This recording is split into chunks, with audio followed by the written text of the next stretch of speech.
오늘 본문의 말씀은 마태복음 24장 36절에서 37절 말씀입니다. 그러나 그 날과 그때는 아무도 모르나니 하늘의 천사들도 아들도 모르고 오직 아버지만 아시느니라. 노아의 때와 같이 인자의 임함도 그러하리라. 초림으로 이 땅에 오신 예수님이 남기신 많은 말씀들 가운데는 세상의 끝, 곧 마지막 때에 대한 말씀들이 있습니다. 그리고 마지막 때 인자가 세상에 임할 것임을 또한 예언하셨습니다. 그리고 이 인자의 정체는 바로 예수님이심을 우리는 성경을 통해 쉽게 알 수 있다는 것입니다.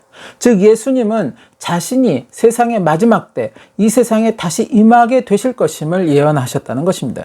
그리고 그때 오시는 예수님은 이제 세상의 심판주로 오시게 될 것임을 성경은 또한 말씀하고 있으며 우리는 이것을 예수님의 재림이라고 그렇게 이야기한다는 것입니다. 계시록 19장 11절에서 16절 말씀해 보면 또 내가 하늘이 열린 것을 보니 보라 백마와 탄 자가 있으니 그 이름은 충신과 진실이라. 그가 공의로 심판하며 싸우더라. 그 눈이 불꽃 같고 그 머리에 많은 면류관이 있고 또 이름 쓴 것이 하나가 있으니 자기밖에 아는 자가 없고 또 그가 피 뿌린 옷을 입었는데 그 이름은 하나님의 말씀이라 칭하더라. 하늘에 있는 군대들이 희고 깨끗한 세마포를 입고 백마를 타고 그를 따르더라. 그의 입에서 이 한 검이 나오니 그것으로 만국을 치겠고 친히 저희를 철장으로 다스리며 또 친히 하나님 곧 전능하신 이의 맹렬한 진노의 포도주 틀을 밟겠고 그 옷과 그 다리에 이름 쓴 것이 있으니 만왕의 왕이요 만주의 주라 하였더라. 예수님의 제자들은 예수님께 물었습니다. 그럼 언제 그러한 때가 임하며 그때는 세상에 어떠한 징조가 있겠습니까?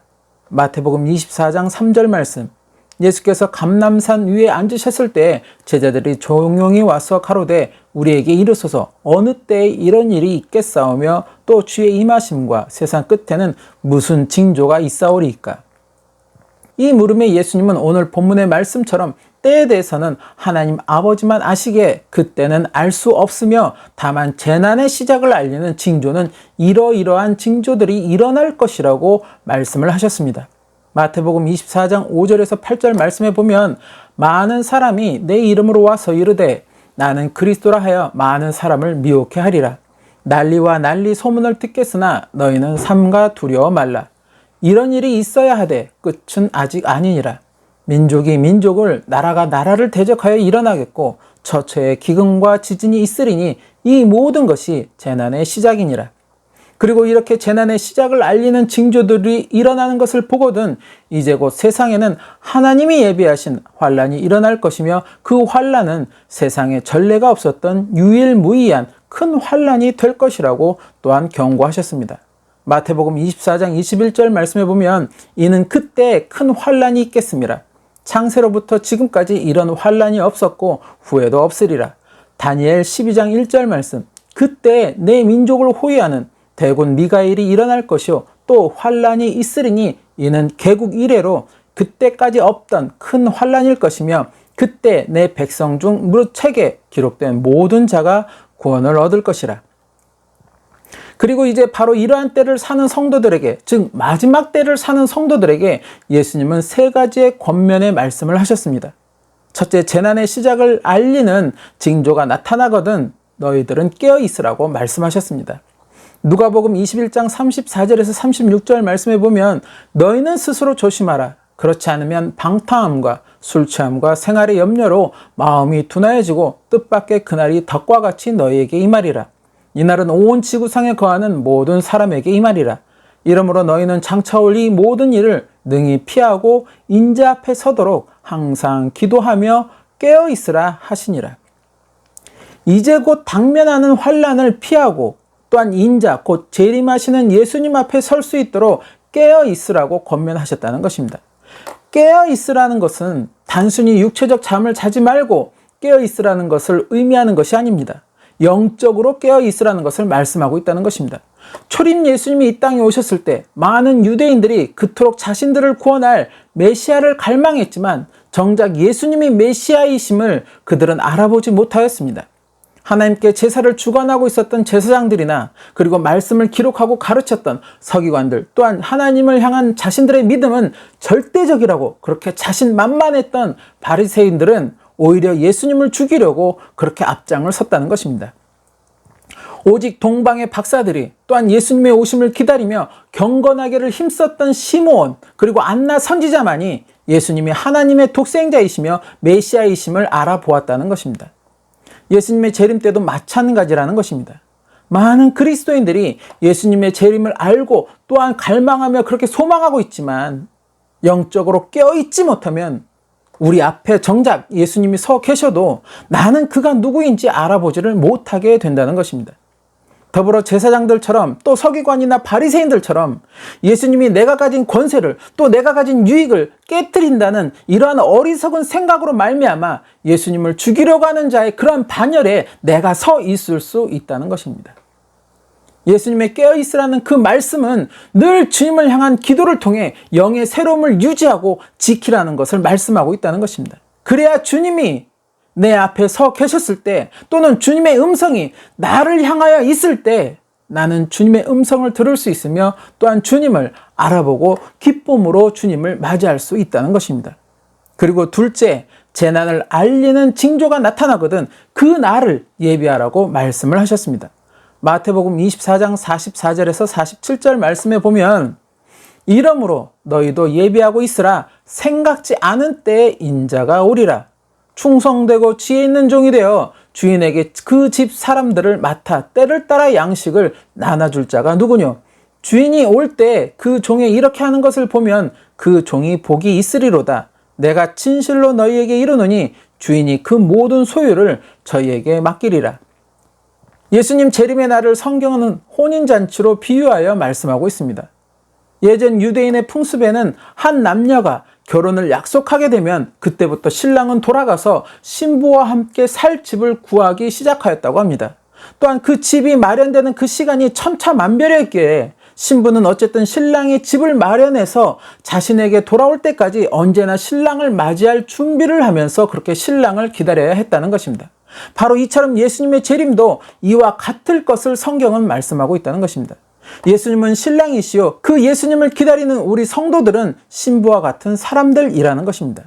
언젠가 예수님은 하나님 아버지로부터 우리 성도의 거처를 준비해서 그렇게 우리에게 오실 것이며 우리는 그때 그토록 소망하던 주님을 또한 기쁘게 맞이하게 되리라는 것입니다. 계시록 21장 2절 말씀해 보면 또 내가 보매 거룩한 성 새 예루살렘이 하나님께로부터 하늘에서 내려오니 그 예비한 것이 신부가 남편을 위하여 단장한 것 같더라 라고 말씀하고 있습니다.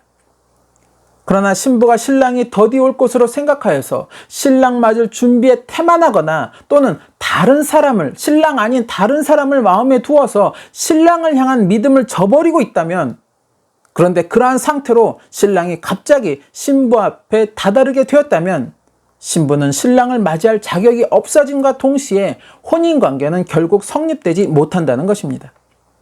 더불어 혼인잔치에 청함을 받았거나 택함을 받아서 그 혼인잔치에 하객으로 참석하였어도 그에 합당한 예복이 준비되지 못하였다면 그 자리에서 쫓겨나게 될 것이라고 성경은 또한 말씀하고 있다는 것입니다. 마태복음 22장 11절에서 13절 말씀에 보면 임금이 손을 벌어 들어올세 거기서 예복을 입지 않은 한 사람을 보고 가로되 친구여 어찌하여 예복을 입지 않고 여기 들어왔느냐 하니 저가 유구무원이언을 임금이 사환들에게 말하되 그 수족을 결박하여 바깥 어두움에 내어 던지라 거기서 슬피 울며 이를 갈미 있으리라 하니라. 예수님의 그날을 예배하라는 그 말씀은 내가 주님의 재림을 사모하고 있다면 그것을 고대하고 있다면 주님을 맞이할 준비를 하고 있으라는 것입니다. 주님을 향한 믿음을 지키며 늘 말씀으로 정결하기를 힘쓰라는 것입니다. 그렇게 예비하고 있을 때 그리고 드디어 주님이 내 앞에 도착하셨을 때 나는 기쁘게 주님을 맞이할 수 있으며 주님 역시 나를 기쁘게 맞이하여 주신다는 것입니다. 그리고 마지막 셋째, 너희는 세상 끝날까지 증리되라고 권면의 말씀을 남기셨습니다. 사도행전 1장 7절에서 8절 말씀에 보면 가라사대 때와 기한은 아버지께서 자기의 권한에 두셨으니 너희의 알 바 아니요 오직 성령이 너희에게 임하시면 너희가 권능을 받고 예루살렘과 온 유대와 사마리아와 땅 끝까지 이르러 내 증인이 되리라 하시니라. 주님은 부활하신 몸으로 하늘로 승천하시면서 남은 제자들에게 땅 끝까지 이르러 내 증인이 되라는 바로 이 말씀을 남기셨습니다. 이것은 초림으로 오신 주님의 마지막 명령이기도 한 말씀이었습니다. 내 증인이 되라는 말씀은 곧 주님을 증거하라는 것입니다. 주님이 하나님의 독생자가 되심을, 그가 우리의 죄를 대속하여서 십자가에서 돌아가셨음을, 그리고 사흘 만에 부활하셔서 하나님과 우리 사이에 중보자가 되어주시고 계심을, 그래서 오직 주님만을 통해서만이 하나님 나라에 들어갈 수 있다는 것을, 그리고 마지막으로 이제 세상에 주님은 다시 임할 것이며 그때는 죄인을 구원하러 오시는 것이 아니라 의인을 구원하시고 죄인을 심판하러 오실 것임을 증거하라는 것입니다. 요한복음 14장 6절 말씀에 보면 예수께서 가라사대 내가 곧 길이요 진리요 생명이니 나로 말미암지 않고는 아버지께로 올 자가 없느니라. 세례 요한이 예수님보다 조금 앞서 와서 외친 첫 마디는 회개하라 천국이 가까웠다는 것이었습니다. 예수님도 공생애를 시작하시면서 던지신 첫 마디는 바로 회개하라 천국이 가까웠다는 말씀이었다는 것입니다. 우리는 다음 주부터 예수님이 전하신 이 천국 비유의 말씀들을 시리즈로 그렇게 이어가면서 하나님 나라 천국에 대해서 우리는 좀 더 구체적으로 알아가게 될 것입니다. 세상 마지막 날이 우리 생에 있을지 아닐지는 우리는 아무도 알지 못합니다. 다만 지금 국제적으로 들려오는 이런 소식들은 재난의 시작을 알리는 듯한 그런 소식들로 가득하다는 것입니다. 나라가 나라를 대적하는 그러한 일들이, 또 민족이 민족을 대적하는 그러한 일들이, 그리고 처처의 기근과 지진과 온역에 대한 그런 소식들이, 물론 초대교회 시대에도 그들은 세상에 곧 종말이 임할 것이며 주님이 곧 재림하실 것이라고 그렇게 굳게 믿었습니다. 그 믿음을 지키기 위해서 사자밥이 되어야 했고 또 산채로 불에 태워져야 하는 등 엄청난 고통과 순교를 그들은 감내해야만 했습니다. 그렇게 2000년이라는 시간이 흐른 우리는 지금의 이 시대를 살아가고 있습니다. 누구의 말처럼 내일 당장 이 땅에 하나님의 심판을 알리는 나팔이 불지도 모릅니다. 또 누구의 말처럼 지금은 분명 지구의 어려운 시기를 우리는 맞이하고는 있지만 이 또한 역사의 한 페이지로 그저 그렇게 흘러가게 될지도 모릅니다. 그러나 분명한 것은 언젠가 우리의 영혼은 반드시 심판대 앞에 서는 그 날을 맞이하게 된다는 것입니다. 그리고 그때 내가 불못으로 가게 될지 아니면 주님이 계시는 거룩한 성 새 예루살렘으로 들어가게 될지는 오직 내 이름이 생명책에 기록되어 있는가 없는가로 판별되어질 것이라고 성경은 분명하게 말씀하고 있다는 것입니다. 계시록 20장 12절에서 15절 말씀해 보면 또 내가 보니 죽은 자들이 물론 대소하고 그 보좌 앞에 섰는데 책들이 펴 있고 또 다른 책이 펴졌으니 곧 생명책이라.